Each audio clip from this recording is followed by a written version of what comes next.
ಅತ್ತೆಯವರೇ, ಅಂತಿಮ ಫಲಿತಾಂಶವೇನಾಗಬಹುದು?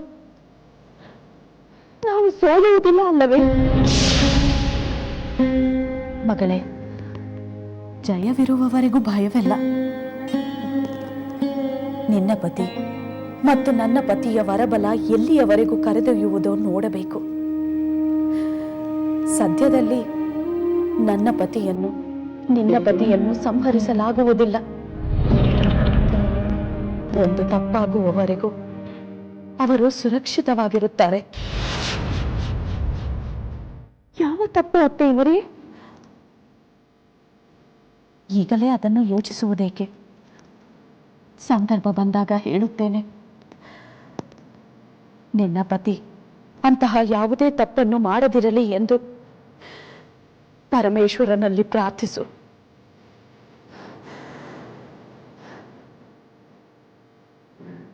ಹಾಗೆ ಮಾಡುತ್ತೇನೆ ಅತ್ತೆಯವರೇ. ಮಂಗಳವಾಗಲಿ.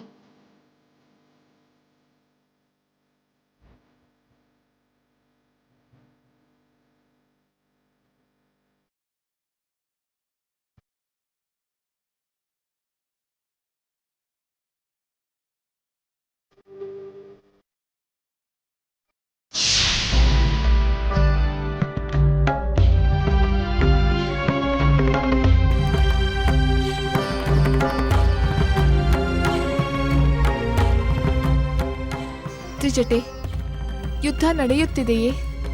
ನಡೆಯುತ್ತಿದೆ ಸೀತೆ.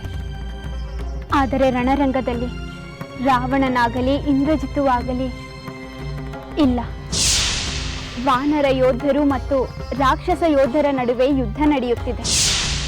ಇಷ್ಟರಲ್ಲೇ ರಾಕ್ಷಸ ವೀರರಲ್ಲಿ ಯಾರಾದರೂ ಯುದ್ಧಕ್ಕೆ ಇಳಿಯಬಹುದು. ರಾವಣ ಮತ್ತು ಇಂದ್ರಜಿತುವನ್ನು ಬಿಟ್ಟು ಬೇರೆ ವೀರರು ಯಾರಿದ್ದಾರೆ ತ್ರಿಜಟೆ? ಕುಂಭಕರ್ಣ ಮತ್ತು ರಾವಣನ ಇನ್ನೂ ಕೆಲವು ಪುತ್ರರಿದ್ದಾರೆ. ಆದರೆ ಅವರು ಯುದ್ಧಕ್ಕೆ ಹೋಗುತ್ತಾರೋ ಇಲ್ಲವೋ ಎಂದು ಈಗಲೇ ಹೇಳುವಂತಿಲ್ಲ. ತ್ರಿಜಟೆ, ನಿನ್ನಲ್ಲಿ ಒಂದು ವಿಷಯವನ್ನು ಮಾತನಾಡಬೇಕು. ಅದೇನೆಂದು ಹೇಳು ಸೀತೆ. ತ್ರಿಜಟೆ, ರಾಮ ಲಕ್ಷ್ಮಣರು ಎಚ್ಚರ ತಪ್ಪಿದ್ದ ಸಂದರ್ಭದಲ್ಲಿ ನಾನು ಚಿಂತಾಕ್ರಾಂತಳಾಗಿ ಕುಳಿತಿದ್ದಾಗ ಯಾರೋ ನನಗೆ ಸಾಂತ್ವನದ ಮಾತುಗಳನ್ನು ಹೇಳಿ ಹೋದರು. ಹೌದೇ? ನಾನಂತೂ ಇತ್ತ ಕಡೆ ಬಂದಿಲ್ಲ. ಬಂದರೆ ನಾನು ನಿನ್ನ ಬಳಿಗೆ ಬರುತ್ತಿದ್ದೆ. ಯಾರಿರಬಹುದು? ನನ್ನ ಮೇಲೆ ಅನುಕಂಪದ ಮಾತುಗಳನ್ನಾಡಿದ ಗುಣವಂತರು ಯಾರು? ಲಂಕೆಯಲ್ಲಿ ಅಂಥ ಗುಣವಂತರು ಯಾರಾದರೂ ಇದ್ದರೆ ಅದು ಮಹಾರಾಣಿ ಮಂಡೋದರಿಯವರು ಮತ್ತು ಯುವರಾಣಿ ಸುಲೋಚನಾ ದೇವಿಯವರು. ಮಹಾರಾಣಿಯವರು ಇತ್ತ ಕಡೆ ಬಂದಿರಲಾರರು.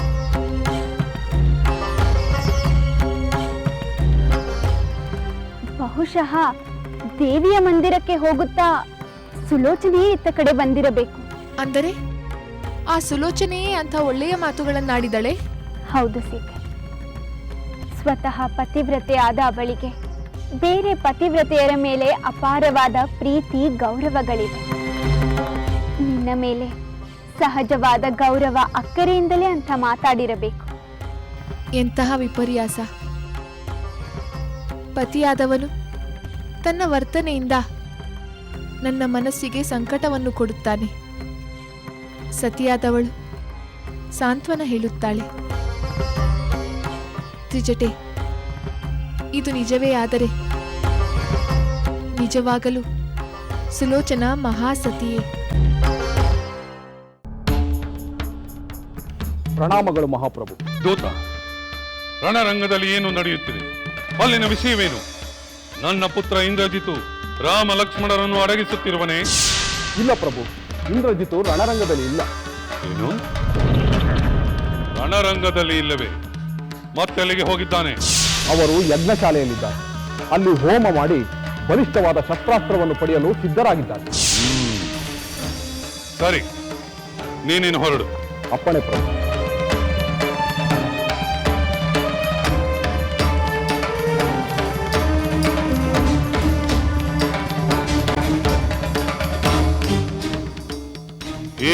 ಇಂದ್ರಜಿತುವಿನ ಯಾಗ ಯಾವಾಗ ಮುಗಿಯುತ್ತದೆ, ಅವನು ಯಾವಾಗ ರಣರಂಗಕ್ಕೆ ಹೋಗುತ್ತಾನೆ, ಅಲ್ಲಿಯವರೆಗೂ ಆ ಕಪಿ ಸೈನ್ಯವನ್ನು ತಡೆ ಹಿಡಿಯುವುದು ಹೇಗೆ?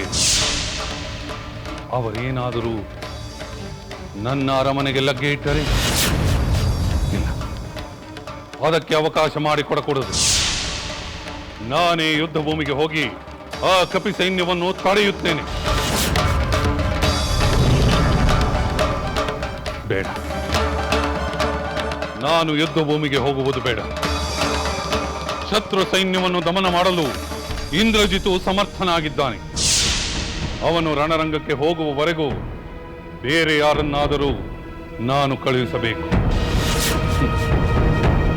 ಕುಂಭಕರ್ಣನಿದ್ದಿದ್ದರೆ ನನಗೆ ಆ ಚಿಂತೆಯೇ ಇರುತ್ತಿರಲಿಲ್ಲ.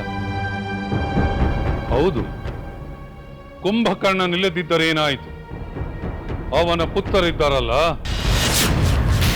ಕುಂಭ, ನಿಕುಂಭ.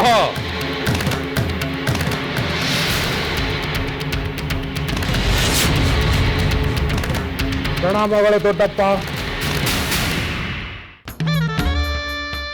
ಕುಂಭಕರ್ಣ ಪುತ್ರರೇ, ನಿಮ್ಮ ತಂದೆಯನ್ನು ಕೊಂದ ರಾಮನ ಮೇಲೆ ಸೇಡು ತೀರಿಸಿಕೊಳ್ಳುವುದಿಲ್ಲವೇ? ನಾವು ಸಿದ್ಧರಾಗಿದ್ದೇವೆ. ಆ ರಾಮನನ್ನು ಕೊಲ್ಲಲು ನಾವು ಕಾತುರದಿಂದ ಕಾಯುತ್ತಿದ್ದೇವೆ. ನಾವು ಅವಕಾಶಕ್ಕಾಗಿ ಕಾಯುತ್ತಿದ್ದೇವೆ. ಈಗ ಅವಕಾಶ ತಾನಾಗಿ ಬಂದಿದೆ. ನಾನು ನಿಮಗೆ ಆಜ್ಞೆ ಮಾಡುತ್ತೇನೆ. ನೀವು ಈಗಲೇ ರಣರಂಗಕ್ಕೆ ಹೋಗಿ ಆ ವಾನರ ಸೈನ್ಯವನ್ನು ಧ್ವಂಸಗೊಳಿಸಿ ರಾಮನನ್ನು ಸಂಹರಿಸಿ. ತಮ್ಮ ಅಪ್ಪಣೆಯಂತೆ ಆಗಲಿ ದೊಡ್ಡಪ್ಪ. ವಿಜಯೀ ಭವ.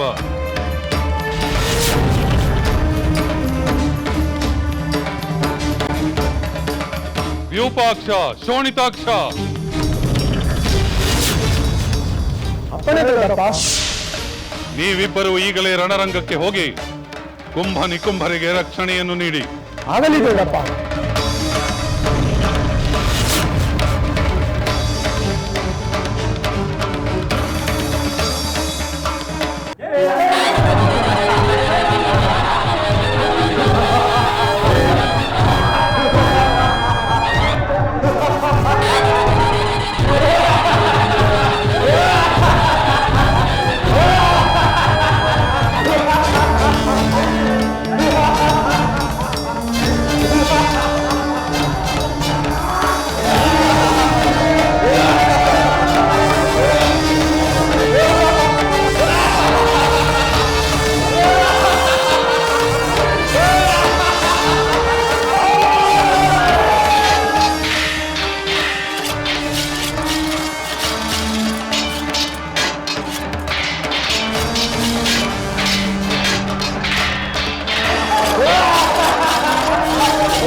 ರಾಮಚಂದ್ರ ಪ್ರಭುವಿಗೆ ಪ್ರಣಾಮಗಳು.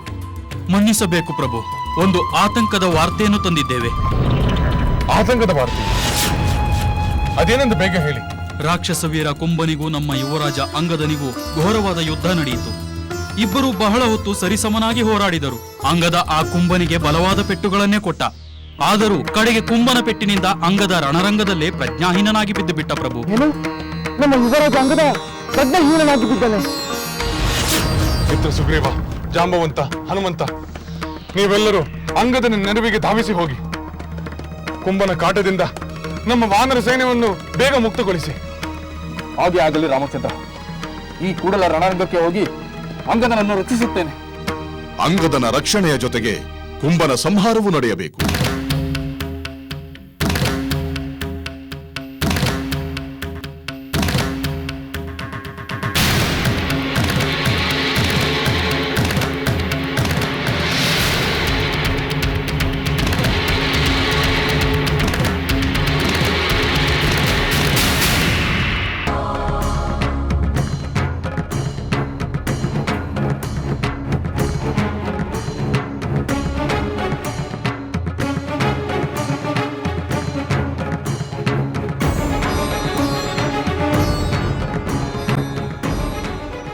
ವಿಭೀಷಣ, ಮಹಾವೀರನಾದ ಅಂಗದನನ್ನೇ ಪ್ರಜ್ಞೆ ತಪ್ಪಿ ಬೀಳುವಂತೆ ಮಾಡಿದ ಕುಂಭ ನಿಜವಾಗಿಯೂ ಮಹಾವೀರನೇ ಆಗಿರಬೇಕು.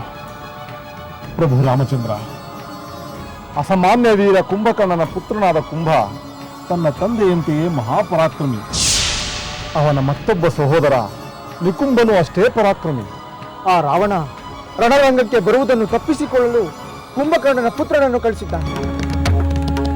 ಯಾರನ್ನು ಬೇಕಾದರೂ ಕಳಿಸಲಿ, ಎಂತಹ ಪರಾಕ್ರಮಿಗಳನ್ನೇ ಕಳಿಸಲಿ, ಅಂತಿಮವಾಗಿ ಆ ರಾವಣ ತನ್ನ ಪರಾಭವವನ್ನು ಒಪ್ಪಿಕೊಳ್ಳಲೇಬೇಕು. ಅದಂತೂ ತಪ್ಪುವುದಿಲ್ಲ.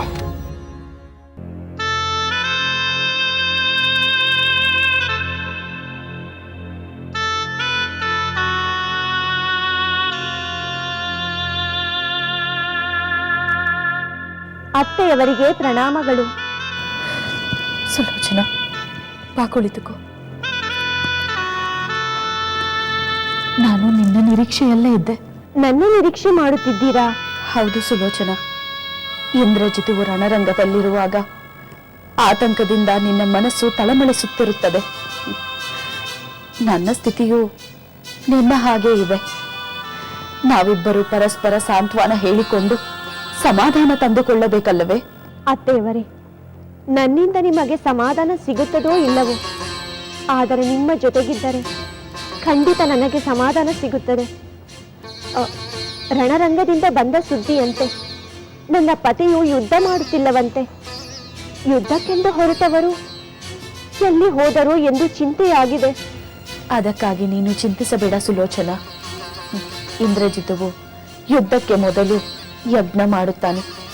ಈಗಲೂ ಅದೇ ಕಾರ್ಯದಲ್ಲಿ ತೊಡಗಿರುತ್ತಾನೆ. ಅಂದರೆ ಯಜ್ಞ ಮಾಡಿದ ನಂತರ ಯುದ್ಧ ಭೂಮಿಗೆ ಬರುತ್ತಾರೆಯೇ? ಹೌದು. ಹವಿಸ್ಸಿನಿಂದ ದೇವತೆಗಳನ್ನು ಮೆಚ್ಚಿಸಿ ದಿವ್ಯಾಸ್ತ್ರಗಳನ್ನು ಪಡೆದು ವಿಶೇಷ ಶಕ್ತಿ ಸಂಪನ್ನನಾಗಿ ಅನಂತರ ಯುದ್ಧ ಭೂಮಿಗೆ ಬರುತ್ತಾನೆ. ಅತ್ತೆಯವರೇ, ಒಂದು ಮಾತು ಕೇಳಲೇ? ಅದೇನು ಕೇಳು ಸುಲೋಚನಾ. ಯಾವುದೋ ಒಂದು ದೋಷ ಸಂಭವಿಸದಿದ್ದರೆ ನನ್ನ ಪತಿಗೆ ಅಪಾಯವಿಲ್ಲವೆಂದು ಹೇಳಿದ್ದೀರಿ. ಅದೇನೆಂದು ಹೇಳುವಿರಾ? ಹೇಳುತ್ತೇನೆ ಸುಲೋಚನಾ. ಹಿಂದೆ ನಿನ್ನ ಪತಿ ಆ ದೇವೇಂದ್ರನನ್ನೇ ಸೆರೆ ಹಿಡಿದು ತಂದ. ಇಂದ್ರನನ್ನು ಸೆರೆಯಿಂದ ಬಿಡಿಸಿಕೊಳ್ಳಲು ಆ ಬ್ರಹ್ಮದೇವನೇ ಬರಬೇಕಾಯಿತು. ಏನು? ಇಂದ್ರನನ್ನು ಬಿಡಿಸಿಕೊಳ್ಳಲು ಸ್ವತಃ ಸೃಷ್ಟಿಕರ್ತನಾದ ಬ್ರಹ್ಮದೇವನೇ ಬಂದನೆ? ಹೌದು ಸುಲೋಚನಾ.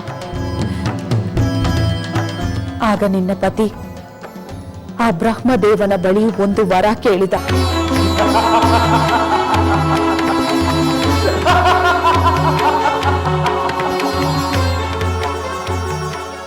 ದೇವ, ನಾನು ಇಂದ್ರನನ್ನು ಬಿಡಬೇಕಾದರೆ ನನಗೆ ನೀನು ಅಮರತೆಯ ವರವನ್ನು ಕರುಣಿಸಬೇಕು. ವತ್ಸ, ಈ ಭೂಮಂಡಲದಲ್ಲಿ ಪಶು ಪಕ್ಷಿಯೇ ಆಗಲಿ, ಮನುಷ್ಯರೇ ಆಗಲಿ, ಯಾವ ಜೀವಿಯೇ ಆಗಲಿ ಅಮರತ್ವವನ್ನು ಪಡೆಯಲು ಸಾಧ್ಯವಿಲ್ಲ. ನೀತಿಯನ್ನು ಮೀರುವ ಅಧಿಕಾರ ನನಗಿಲ್ಲ. ಅದನ್ನು ಬಿಟ್ಟು ಬೇರೆ ಏನನ್ನಾದರೂ ಕೇಳು.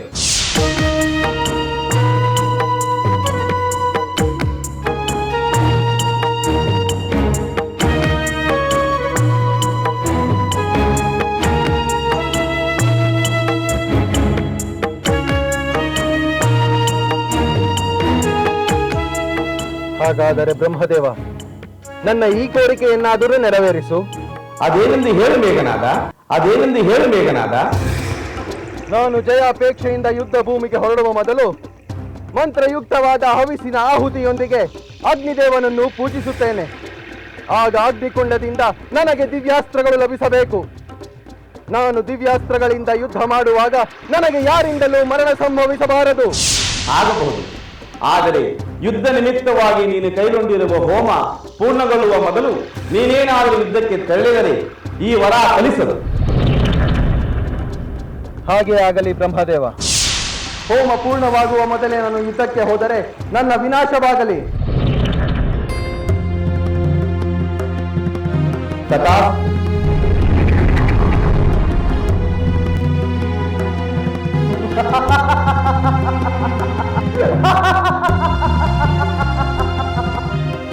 ಲೋಕದಲ್ಲಿ ಎಲ್ಲ ತಪಸ್ಸಿನ ಫಲವಾಗಿ ಅಮರತ್ವವನ್ನು ಪಡೆಯುತ್ತಾರೆ. ನಾನಾದರೂ ನನ್ನ ಪರಾಕ್ರಮದ ಮೂಲಕ ಅಮರತ್ವವನ್ನು ಪಡೆಯುತ್ತೇನೆ.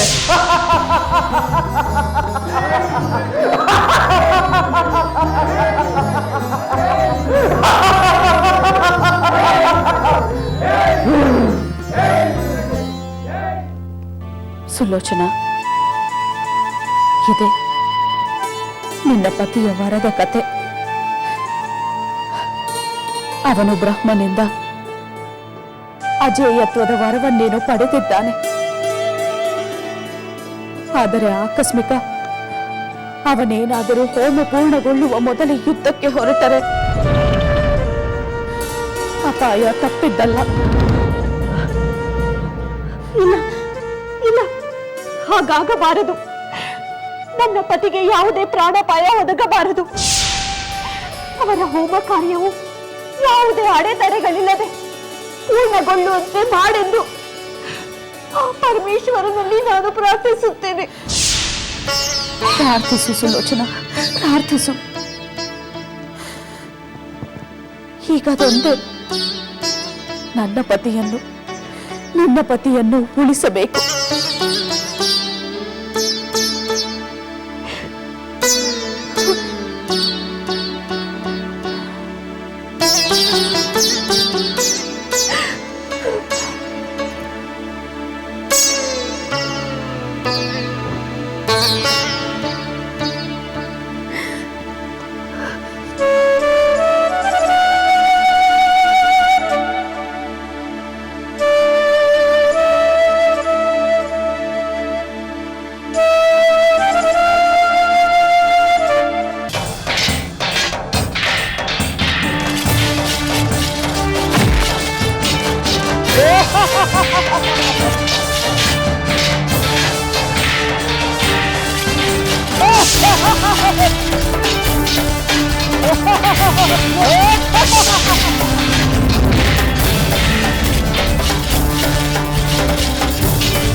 ಅಂಕದ ಕುಮಾರ,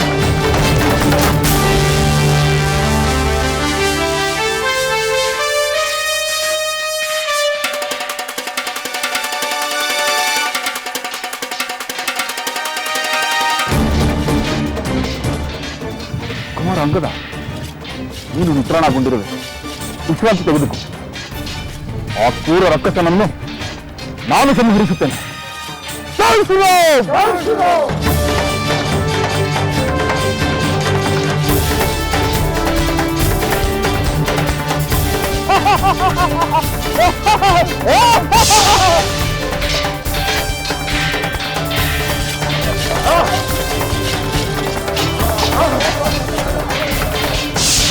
ಎಲ್ಲವೋ ಕುಂಭಕರ್ಣನ ಪುತ್ರ ಕುಂಭ,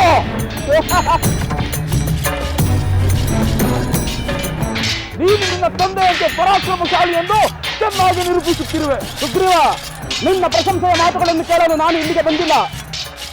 ನಾನೊಬ್ಬನೇ ವೀರನಲ್ಲ, ನನ್ನ ಸಹೋದರ ನಿಕುಂಬನು ನನ್ನಷ್ಟೇ ಪರಾಕ್ರಮಶಾಲಿಯಾಗಿದ್ದಾನೆ. ನಿಜ, ನೀವೆಲ್ಲರೂ ಮುಗಿದು ಹೋದ ಮೇಲೆ ಉಳಿಯುವವರು ಆ ರಾವಣ ಇಂದ್ರಜಿತ್ ಇಬ್ಬರೇ. ಅವರ ವಿಷಯವನ್ನು ಮಾತನಾಡುವುದರಿಂದ ಯಾವ ಪ್ರಯೋಜನವೂ ಇಲ್ಲ. ನಿನ್ನೆದುರಿಗೆ ನಿಂತಿರುವ ನನ್ನೊಡನೆ ಯುದ್ಧ ಮಾಡುವುದನ್ನು ಯೋಚನೆ ಮಾಡು.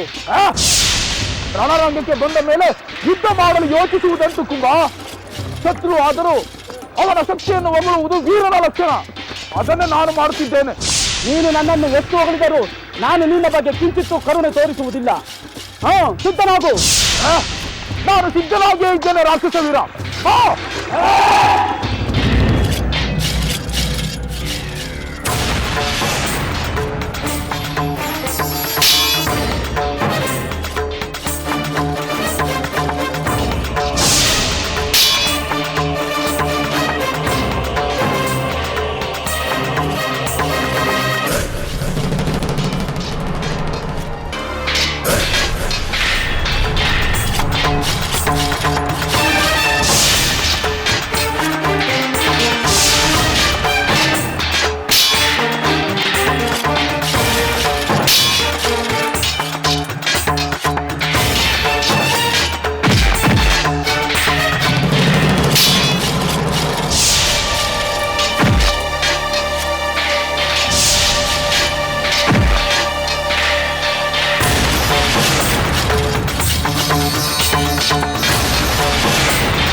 ಪ್ರಣಾಮಗಳು ಮಹಾಪ್ರಭು.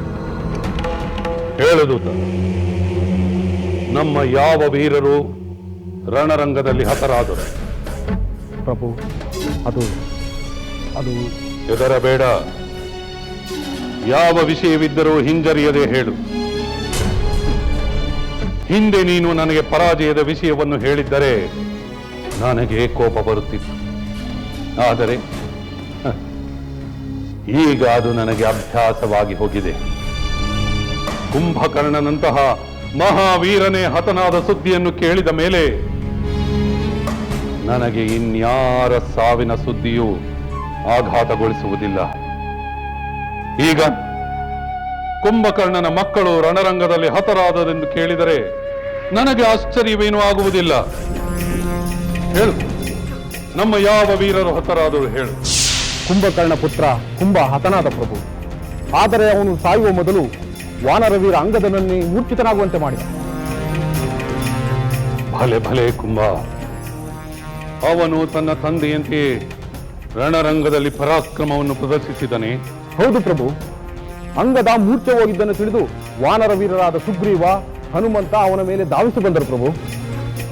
ಅಂದರೆ ಅಂತಹ ಅತಿರಥ ಮಹಾರಥರೊಂದಿಗೆ ಹೋರಾಡಿ ಕುಂಭ ವೀರ ಮರಣವನ್ನು ಪಡೆದನೆ?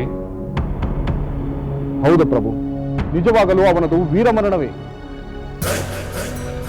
ಕೆಲವೋ ದೂತ, ನೀನು ರಣರಂಗಕ್ಕೆ ಹೋಗಿ ನಮ್ಮ ಯಾವ ಯಾವ ರಾಕ್ಷಸ ವೀರರು ಹತರಾದರೆಂದು ನಿರ್ಭಯವಾಗಿ ಬಂದು ತಿಳಿಸು. ವೀರ ಮರಣವನ್ನು ಹೊಂದಿದವರನ್ನು ನಾನು ಪ್ರಶಂಸಿಸುತ್ತೇನೆ. ಹೋಗು, ರಣರಂಗಕ್ಕೆ ಹೋಗು. ಅಪ್ಪಣೆ ಪ್ರಭು.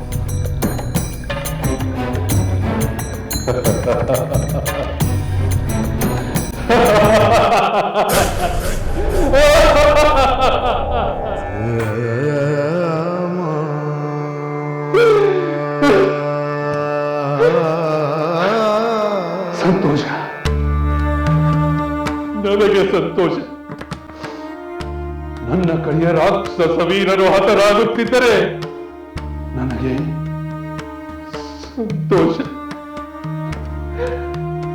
ನನಗಾಗಿ ನನ್ನ ಕಡೆಯ ಒಬ್ಬೊಬ್ಬ ರಾಕ್ಷಸ ವೀರನು ಶತ್ರುಗಳಿಂದ ಹತನಾಗುತ್ತಿದ್ದಾನೆ. ಅದನ್ನು ನಾನು ಮಾತ್ರ ಈ ಅರಮನೆಯಲ್ಲಿಯೇ ಕುಳಿತು ಯಾರ್ಯಾರು ಹೇಗೆ ಹೇಗೆ ಸತ್ತರೆಂದು ಸುದ್ದಿ ಕೇಳುತ್ತಿದ್ದೇನೆ. ರಾವಣೇಶ್ವರ, ಅಜೇಯನು ಅಪ್ರತಿಮ ಪರಾಕ್ರಮಿಯೂ ಆದ ನಿನಗೆ ಎಂಥ ದುರ್ಗತಿ ಪ್ರಾಪ್ತವಾಯಿತು. ಸತ್ತವರನ್ನು ಲೆಕ್ಕ ಹಾಕುತ್ತಾ ಕೂರುವ ಬದಲು ನೀನೇ ಹೋಗಿ ರಣರಂಗದಲ್ಲಿ ಹೋರಾಡಿ ಶತ್ರುಗಳನ್ನು ಪರಾಭವಗೊಳಿಸಬೇಕಿತ್ತು, ಅಥವಾ ನೀನೇ ಮರಣ ಹೊಂದಬೇಕಿತ್ತು. ಈಗಲೂ ಕಾಲ ಮಿಂಚಿಲ್ಲ. ಸೀತೆಯನ್ನು ರಾಮನಿಗೊಪ್ಪಿಸಿ ಶರಣಾಗಿ ನಿನ್ನ ಜೀವ ಉಳಿಸಿಕೋ. ಸಾಧ್ಯವಿಲ್ಲ. ನಾನು ಎಂದಿಗೂ ಸೀತೆಯನ್ನು ರಾಮನಿಗೆ ಒಪ್ಪಿಸುವುದಿಲ್ಲ. ಆ ರಾಮನಲ್ಲಿ ನಾನು ಶರಣಾಗುವುದಿಲ್ಲ. ನಾನು ಮರಣವನ್ನು ಹೊಂದುವುದಿಲ್ಲ. ನನ್ನ ವೀರಪುತ್ರ ಪರಾಕ್ರಮಿ ಇಂದ್ರಜಿತ್ತು ಇನ್ನೂ ಬದುಕಿದ್ದಾನೆ. ಅವನು ಖಂಡಿತ ರಾಮನನ್ನು ಸಂಹರಿಸುತ್ತಾನೆ. ಇದು ಸತ್ಯ, ಇದು ಸತ್ಯ.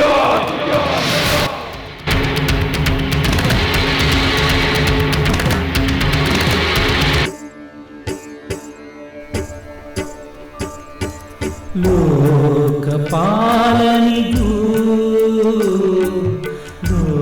ಲೋಕಮಾತೆಗೂ ಇರುವುದೇನು ಚಿಂತೆ, ಇರುವುದೇನು ಚಿಂತೆ. ಲೋಕಪಾಲನಿಗೂ ಲೋಕಮಾತೆಗೂ ಇರುವುದೇನು ಚಿಂತೆ, ಇರುವುದೇನು ಚಿಂತೆ. ಲೋಕ ಜನರಿಗೆ ನೀತಿ ಪಾಠ ಹೇಳುತ್ತಿರುವಂತೆ,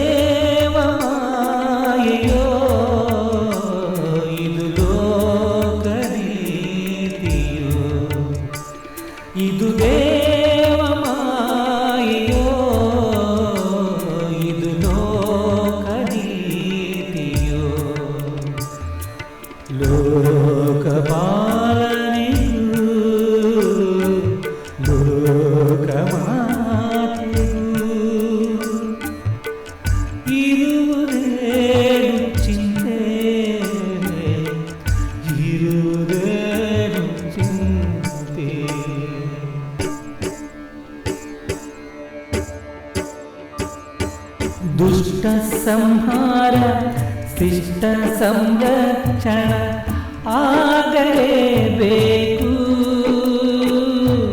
ಸುಖ ಶಾಂತಿಗಳು ಲೋಕದಲ್ಲಿ ಇಂದು ಉಳಿಯಲೇಬೇಕು.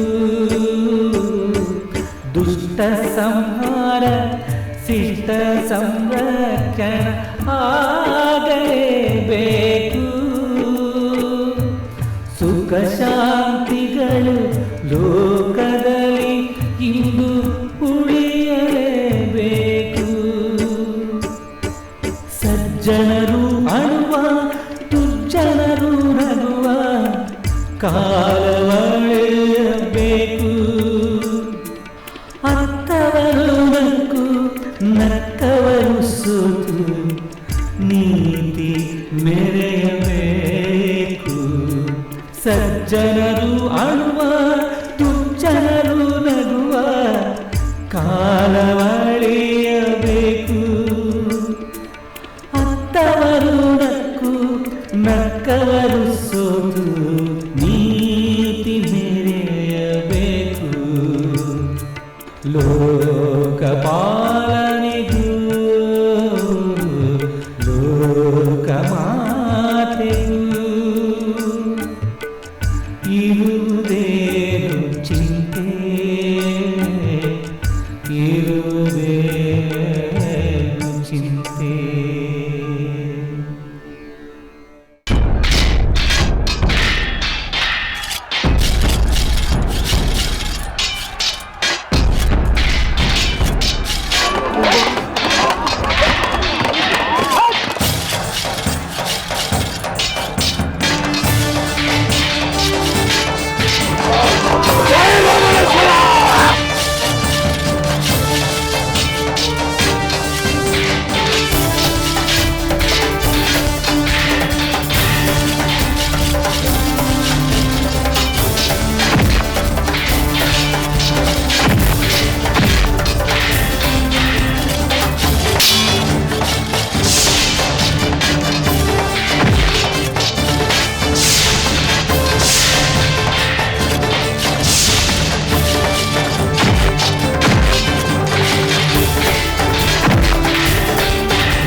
ನೀವೆಲ್ಲರೂ ನನ್ನೊಂದಿಗೆ ಏನನ್ನೋ ಮಾತನಾಡಲು ಬಯಸುತ್ತಿರುವಿರೆಂದು ತಿಳಿಯಿತು.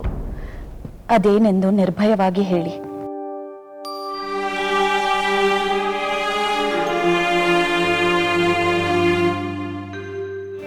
ಅತ್ತೆಯವರೇ, ನಾನಿಲ್ಲಿರುವುದರಿಂದ ಇವರಿಗೆ ಸಂಕೋಚವಾಗುತ್ತಿರಬಹುದು. ನಾನು ಹೊರಡುತ್ತೇನೆ. ಕುಳಿತುಕೋ ಸುಲೋಚನಾ. ನೀನು ಎಲ್ಲಿಗೂ ಹೋಗಬೇಕಾಗಿಲ್ಲ. ಸುಲೋಚನಾ ಇಲ್ಲಿರುವುದರಿಂದ ನಿಮಗೆ ಮಾತನಾಡಲು ಸಂಕೋಚವೇ? ಇಲ್ಲ ಮಹಾರಾಣಿ, ನಮಗೆ ಯಾವ ಅಭ್ಯಂತರವೂ ಇಲ್ಲ. ಅವರಿಗೆ ತಿಳಿಯಬಾರದ ಯಾವ ರಹಸ್ಯ ವಿಷಯವೂ ಇಲ್ಲ. ಹಾಗೆ ನೋಡಿದರೆ ನಾವು ಹೇಳಲು ಬಂದಿರುವ ವಿಚಾರ ಎಲ್ಲರಿಗೂ ತಿಳಿಯಬೇಕಾದ್ದೇ. ನಮ್ಮ ಸಂಕಟದ ವಿಷಯವನ್ನು ಮಹಾರಾಣಿಯವರು ಮತ್ತು ಯುವರಾಣಿಯವರು ಒಟ್ಟಿಗೆ ಕೇಳಿದರೆ ಒಳ್ಳೆಯದೇ. ಸರಿ, ಹಾಗಾದರೆ ನಿಮ್ಮ ಸಂಕಟದ ವಿಷಯವೇನೆಂದು ಹೇಳಿ. ಮಹಾರಾಣಿ, ನನಗೆ ನನ್ನ ಸೋದರನೇ ದಿಕ್ಕಾಗಿದ್ದ. ನನಗೆ ವಿವಾಹ ಮಾಡಬೇಕೆಂದು ಪ್ರಯತ್ನಿಸುತ್ತಿದ್ದ. ಈಗ ಅವನೇ ಹತನಾಗಿದ್ದಾನೆ. ನನಗೆ ಇನ್ಯಾರು ದಿಕ್ಕು ಮಹಾರಾಣಿ? ನಾನು ಅನಾಥಳಾಗಿ ಬಿಟ್ಟೆ. ನನ್ನನ್ನು ಕೆಳಗೆ ಮಹಾರಾಣಿ, ನನ್ನ ವಿವಾಹವಾಗಿ 1 ವರ್ಷವೂ ಕಳೆದಿಲ್ಲ. ನನ್ನ ಪತಿಯ ವಂಶದ ಕುಡಿ ನನ್ನ ಹೊಟ್ಟೆಯಲ್ಲಿ ಬೆಳೆಯುತ್ತಿದೆ. ಆದರೆ ನನ್ನ ಪತಿಯು ಯುದ್ಧದಲ್ಲಿ ಸತ್ತು ಹೋದರು. ಈಗ ನನಗೆ ಯಾರು ದಿಕ್ಕು ಮಹಾರಾಣಿ? ನನಗೂ ನನ್ನ ಹೊಟ್ಟೆಯಲ್ಲಿ ಬೆಳೆಯುತ್ತಿರುವ ನನ್ನ ಮಗುವಿಗೂ ಯಾರು ದಿಕ್ಕು?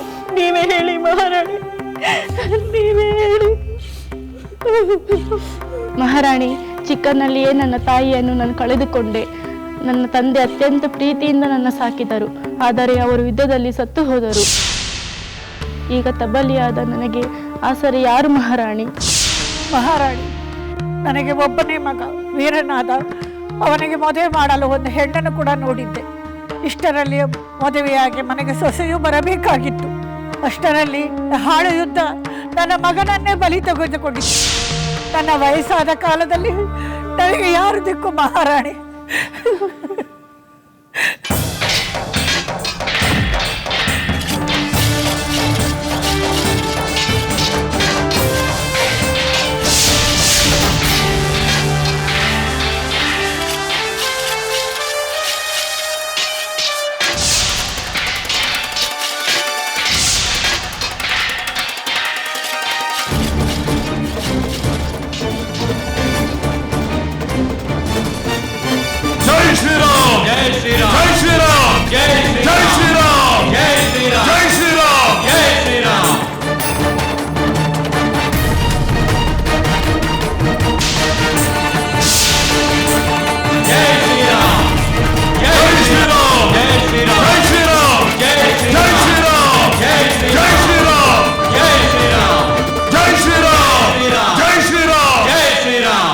ಮಹಾರಾಣಿ, ನನಗೆ 16 ಜನ ಮಕ್ಕಳು.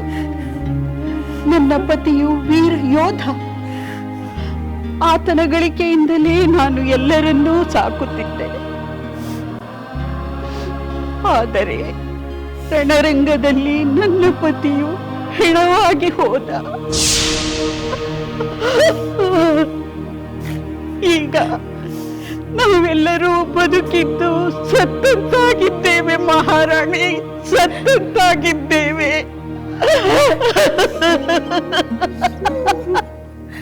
ಅಮ್ಮ, ನಿಮ್ಮ ಸಂಕಟ ನನಗೆ ಅರ್ಥವಾಗುತ್ತದೆ. ಈ ಲಂಕೆಯಲ್ಲಿ ಎಲ್ಲ ಸ್ತ್ರೀಯರು ಒಬ್ಬರಲ್ಲ ಒಬ್ಬರನ್ನು ಕಳೆದುಕೊಂಡು ದುಃಖದ ಉರಿಯಲ್ಲಿ ಬೇಯುತ್ತಿದ್ದಾರೆ. ಯುದ್ಧವೆಂದರೆ ಸಾವು, ನೋವು, ವಿಯೋಗ. ನಾನು ಕೂಡ ನನ್ನ ಒಬ್ಬ ಮಗನನ್ನು ಕಳೆದುಕೊಂಡಿದ್ದೇನೆ. ಇನ್ನೊಬ್ಬ ಮಗನನ್ನು ಕಳೆದುಕೊಳ್ಳುವ ಚಿಂತೆಯಲ್ಲಿ ದಿನ ಕಳೆಯುತ್ತಿದ್ದೇನೆ. ತನ್ನ ಪತಿಗಾಗಿ ಆತಂಕದಲ್ಲಿ ಈ ನನ್ನ ಸೊಸೆಯು ಸಂಕಟ ಪಡುತ್ತಿದ್ದಾಳೆ. ಈಗ ನನ್ನ ದುಃಖ ನಿಮ್ಮ ದುಃಖಕ್ಕೂ ಯಾವ ವ್ಯತ್ಯಾಸವೂ ಇಲ್ಲ. ಇನ್ನಷ್ಟು ಸಾವು ನೋವುಗಳಾಗಬಾರದೆಂದರೆ ಈ ಯುದ್ಧವು ನಿಲ್ಲಬೇಕು ಮಹಾರಾಣಿ, ಈ ಯುದ್ಧವು ನಿಲ್ಲಬೇಕು. ಹೌದು ಮಹಾರಾಣಿ, ಬೇರೆ ಹೆಂಗಸರಿಗೆ ನಮ್ಮಂತಹ ದುಃಖ ಉಂಟಾಗುವುದು ತಪ್ಪುತ್ತದೆ. ಈ ಯುದ್ಧದಿಂದ ಹಾನಿಯ ಹೊರತು ಯಾವ ಲಾಭವಾಗುವುದಿಲ್ಲ ಮಹಾರಾಣಿ. ದಯಮಾಡಿ ಮಹಾಪ್ರಭುಗಳಿಗೆ ಹೇಳಿ ಈ ಯುದ್ಧ ನಿಲ್ಲುವಂತೆ ಮಾಡಿ. ನಮ್ಮ ಲಂಕೆಯು ದುಃಖ ಜ್ವಾಲೆಯಲ್ಲಿ ಸುಟ್ಟು ಹೋಗದಂತೆ ಮಾಡಿ. ಆಗಲಿ, ಪ್ರಯತ್ನಿಸುತ್ತೇನೆ. ನಿಮ್ಮ ಸಂಕಟವನ್ನು ಪ್ರಭುಗಳ ಬಳಿ ಹೇಳಿ ಈ ಯುದ್ಧವನ್ನು ಹೇಗಾದರೂ ನಿಲ್ಲಿಸಬೇಕೆಂದು ಅವರ ಬಳಿ ಹೇಳುತ್ತೇನೆ. ನೀವಿನ್ನು ಹೊರಡಿ.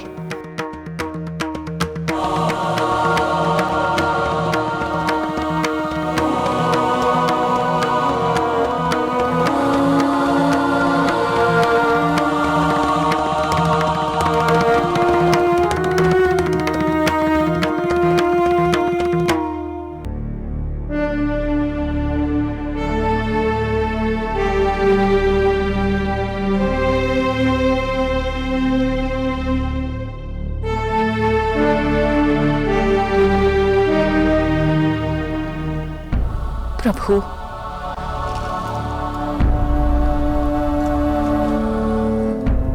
ನಿಮ್ಮ ಅಭ್ಯಂತರವಿಲ್ಲದಿದ್ದರೆ ನಿಮ್ಮೊಂದಿಗೆ ಸ್ವಲ್ಪ ಮಾತನಾಡಬಹುದೇ? ಪಟ್ಟದ ರಾಣಿ ಬಂದು ಮಾತನಾಡಬೇಕೆಂದರೆ ಬೇಡವೆನ್ನಲಾಗುತ್ತದೆಯೇ? ಅದೇನು ಮಾತನಾಡಬೇಕೋ ಮಾತನಾಡು, ನನ್ನ ಯಾವ ಅಭ್ಯಂತರವೂ ಇಲ್ಲ.